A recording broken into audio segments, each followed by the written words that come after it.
Anderson Cooper, AC 360, CNN weeknights 10 Eastern. What do you think of Christina O'Donnell? Do you think she can win?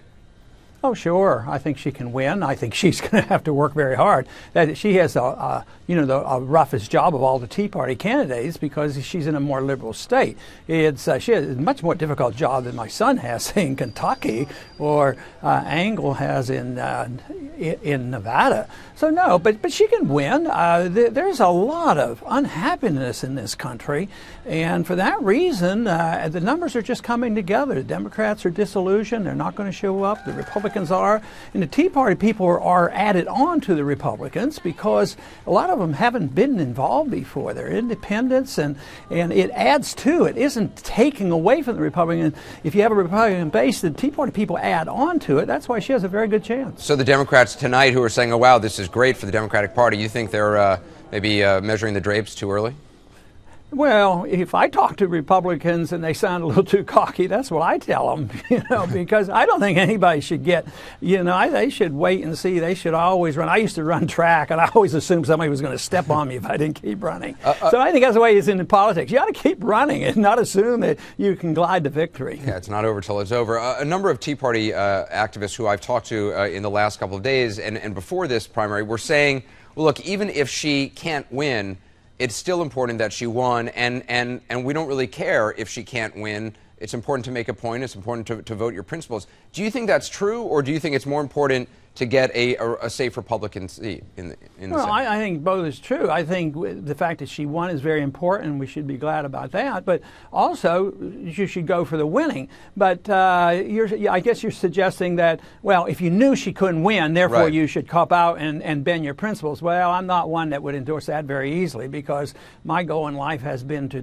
nudge people over to a more principled position, whether it has to do with foreign policy or civil liberties or economic policy. So that's always been my goal. So I think winning along with those goals and those principles, of course, is the ideal situation. Is there room in the Republican Party today for a Mike Castle, what someone call a moderate Republican, or what some in the Tea Party would say is just a liberal Republican, or a Democrat who just calls himself a Republican? But I mean, is there room for a Mike Castle in the Republican Party today? Sure. It probably depends on the state, but it's going to be much tougher because we live in revolutionary times.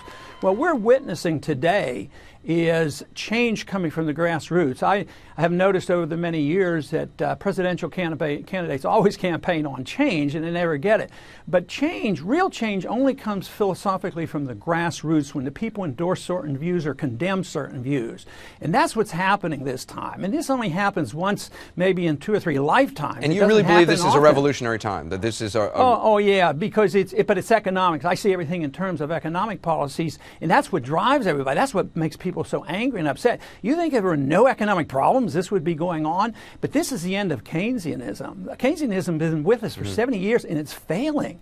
And even the liberals know it's failing. It's sort of like a revolutionary end of an age with the downfall of the Soviet system. It finally just didn't work. You didn't have to fight them anymore. It didn't come from the leaders. It came from the grassroots. And that's what's happening right now. The grassroots knows that government fails. Even today, statistics says hardly anybody trusts the government anymore. And good reason. But what about... It doesn't function. It doesn't have the right system anymore. There are those who say, well, look, what about actually getting things done in Washington? I mean, that compromise is essential in politics, that no matter what, you need at some point to compromise with someone on the other side of the aisle, or someone even within your own party to affect change. Do you think that's true? And if so, do you think these new voices, some of those who have been elected by the Tea Party and their supporters, do you think they're going to be willing to compromise on things?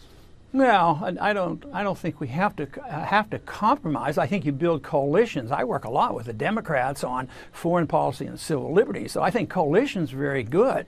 But compromise, yes. If I want to eliminate the income tax and the other side wants to reduce it 50%, I would say, well, if it's reduced 50%, that's not bad. That's a good compromise. But if somebody else wants to double your taxes and somebody says, well, it's not double, let's just increase it by 25%. No, I don't deal with those kind of compromise. Always compromise with people in your goals, which to me is perfecting liberty, increasing individual liberty and the free marketplace. When you compromise moving in that direction and working with coalitions, that's quite a bit different. But if you work coalitions, and, I've worked with the various ones like Barney Frank and Dennis Kucinich and others in trying to promote an agenda. And this is seen as compromise. It's not exactly compromise, but I think the people in the country see this as good because you can work together and find out what you agree on. I think the war issue is a great issue, and the Federal Reserve has been something. I had tremendous support from Democrats. I had 320 members of Congress sign on to that bill. So that is what I think is important, but I didn't have to compromise my principles. As a sitting member of Congress, though, given the anger that's out there, I mean, obviously you have a lot of support among and sort of a lot of credit among Tea Party activists. But do you think some Republican Congresspeople are concerned about being seen as too moderate, as being seen as too willing to compromise? By the Tea Party people, yeah. You mean? Yeah, I think that's it. But I just think that we're moving in the right direction. I think the most magnificent thing is that this revolution is going on and the people have discovered it. And they're not blaming the average citizen. They're blaming Washington. That's why Republicans and Democrats are losing. But the most important thing for me is having something to say or having some influence on what the message should be. Right now, the message is Washington has messed up and we have to do something. They spend too much money. Government is too big. We have to reduce the size and scope of government.